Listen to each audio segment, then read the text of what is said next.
Welcome back mga pare ko sa ating panibagong adventure. Panibagong pakikipagsapalaran naman sa alo ng dagat mga pare ko. Dito naman ulit kami sa may Aligigan, Santa Magdalena.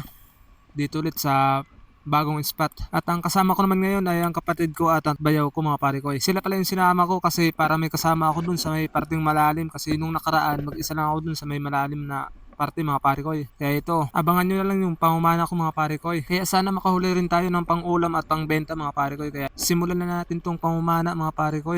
Pero bago yung shoutout muna tayo sa Parapana sa Delhamor, Santa Magdalena. Yun. At shoutout din kay Asher Honra from Santa Magdalena, Sorsogon. At shoutout din kay Christian Indraka from Gubat, Sorsogon. At shoutout din sa'yo kay Sparrow TV from Inalad, Calubian, Leyte. At shoutout din sa'yo Florporio from Cebu City. Shoutout din kay Patis Reyes from Javier, Leyte. At shoutout din kay Manny Dike from Alcobar, Saudi Arabia. Shoutout din kay Minard Pulong-Pulo from Patubayan. Yun. At shoutout din kay Gerald Balais from Dasmariñas, Cavite. At shoutout din kay Merle Jose from Valenzuela City. Yun, salamat mga pare ko sa patuloy na pagsusuporta at pagsubaybay sa ating mga panibagong video sa pangumana mga pare ko. Kaya ito, simulan natin itong pagpana at ito yung una natin nakita mga pare ko. Isang tapasan. Ayun, ayos yung unang lubog natin. Isda agad ang nakita natin. Ayun, sa pulka ngayon. Ayos, nagitik ng mga pare ko. Isang malapad-lapad na tapasan or banggisan. At sunod na lubog ko mga pare ko, napana ko agad yung pusit. Grabe, bumuga ng tinta. Malapad na pusit. Mag-iisang kilo na ito mga pare ko, grabe ang lapad nito. Ngayon lang pala ako nakahuli ng mag-isang kilong pusit mga pare ko, grabe ang lapad nito. Yung nakukuha ko dati mga kalahating kilo lang. At ito yung bayaw ko nakakuha ng isang malaking kulambutan. Grabe, kakasimula pa lang pero jackpot agad sa isang kulambutan. Siguro nasa 3 kilohin. Sana makahuli rin tayo ng bagulan mga pare ko. At ito sa sunod na lubog ko, may 3 pusit sa ilalim. Dahan-dahanin natin para hindi makaalis sa pwesto nila. Sa pulkang pusit ka. At andun ang dalawa, pumunta dun sa may malalim na parte. At dito may pusit agad ako na pana mga pare ko.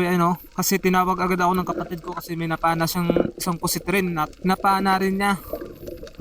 Parehas malaki.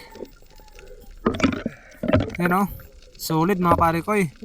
Maraming pusit dito sa spot na to, may Aligigan. Diba? Naka-jackpot tayo ng malalaking pusit dito. Solid mga pare ko. Hanap ulit tayo. At ito, paglubog ko ulit, may napansin akong isda nasa buhanginan. Isang matandang isda. Dahil nga daw itong isda na to ay may balbas. Sa pool natin mga pare ko. Isang manitis or timbungan. Ayos at malaki na ito. Good size mga pare ko.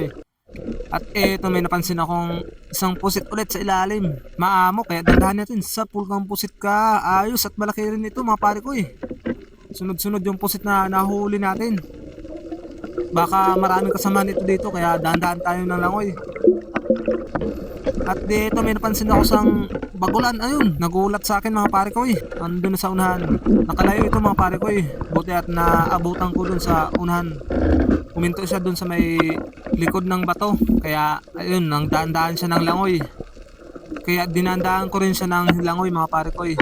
At ayan naabutan natin sa pulka ngayon. Ayun, grabe, ang lakas nito mga pare ko. Baluktot yung pana ko. Nasa 4 na kilohin ito mga pare ko. Grabe, ngayon lang ako nakahuli ng ganitong kalaking kulambutan or bagulan. Grabe, hindi na magkasya sa camera. Ang laki nito. Malaki ito konti sa nahuli ng bayaw ko. Grabe, jackpot mga pare ko. Buti na lang at hindi siya gaano nakalayo mga pare ko. Naabutan pa rin natin. Kasi kung hindi tayo patutulogin na ito. At ito, may napansin agad akong isang pusit. Malaki. Ayun mailap. Pero hindi yan makakawala sa pana natin. Ayun nahuli natin mga pare ko. Ayos at nadagdagan yung pusit natin. Malapad rin ito. Nakajackpot tayo ng malalapad na pusit.